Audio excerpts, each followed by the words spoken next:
This episode is really tender for me to share because it's about grief. Not the kind of grief that comes from losing a loved one, but the kind you feel when life doesn't turn out the way that you expected or hoped that it would. Hi, I'm Megan, and welcome back to Moments That Matter.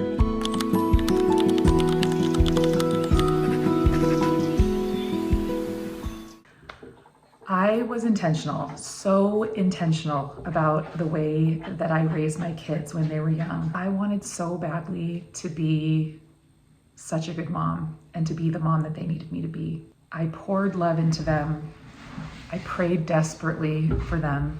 I tried to make sure that they knew that there was nothing that I would rather do but be their mom. I worked to keep communication open, or at least I thought I was. I tried to prepare them for challenges, to teach them about Jesus Christ, about hard work, honesty, and integrity. I tried to teach them to take responsibility for their actions. I supported their interests. I nurtured their talents, encouraged independence, and gave them responsibilities to build confidence. I tried to build a home that was loving, safe, and strong, full of faith, a place full of hugs and prayers and traditions. I wanted nothing more than for them to know that we loved them no matter what, and that they always had a place here in our family, in our home. I knew that we would face challenges as a family, but I honestly never imagined that we would face the challenges that we did. I never would have guessed that our biggest challenges would have come from within, that our family relationships would feel strained, sometimes feel broken, and even painful, that my kids would pull away, that I would feel hopeless and helpless and like the last person that my kids could turn to in their moments of struggle and pain. I never thought that I would watch the dynamic that we worked so hard to create appear to fall apart right in front of us, and that I would feel completely powerless to fix it. I felt like everything I had done to be so intentional, to be a good mom, to raise strong kids, to build a tight-knit family, had actually had the opposite effect. That somehow I had just gotten it all wrong, like I'd messed everything up. That was the worst feeling in the world. One of the hardest parts for me was trying to figure out why things weren't turning out the way that I had hoped they would, or that I thought they would. Why didn't our life look the way that I anticipated that it would at this stage in our life? It seemed that other families around us, the ones that we had raised our kids side by side with, had figured things out, that they had gotten through the teenage years with less chaos and less hurt. And I kept wondering, what did we do wrong? We had done what we thought was right. We were very prayerful. We gave our best. We tried so hard and cared so much. And yet here we were. And I found myself grieving the family that I thought that we'd have, grieving the closeness that we used to feel, and I so desperately missed. And watching our kids live through that kind of pain and struggle somehow felt like our fault. Why couldn't I protect our kids from this? Is there something we could have done differently to prepare them or prevent this from happening? That kind of guilt is really heavy. I wanted to go back and fix it all. I wanted to sit my kids down and explain to them what we meant to do and how things were supposed to be. I wanted to take all the pain and the struggle and the hurt off of them and onto myself. But instead, I had to learn to sit with the pain and keep showing up anyway, even when I didn't know if what I was doing was helping or hurting. I'm still figuring this out.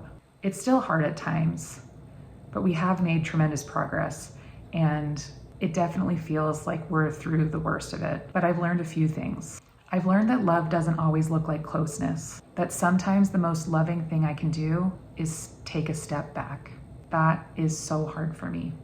I just want to grab my kids and hug them tight and hold on to them and never let go.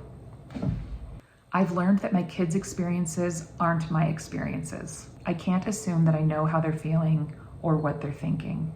Their lives are their own, and I have to let them live. I don't always have the answers, and I'm not always the solution. I can't save them from the hard things in life. They already have a savior, and it's not me.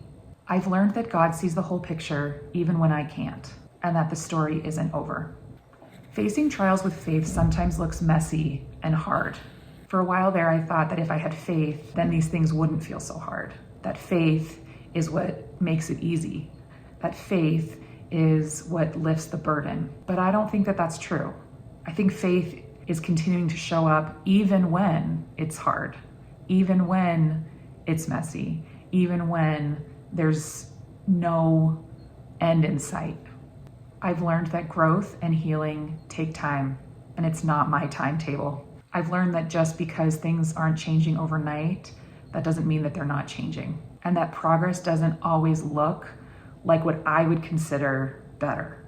Sometimes the most important work is happening under the surface, quietly, slowly, patiently. I've learned that just because something feels broken now doesn't mean that it won't be beautiful later, maybe even more beautiful than ever.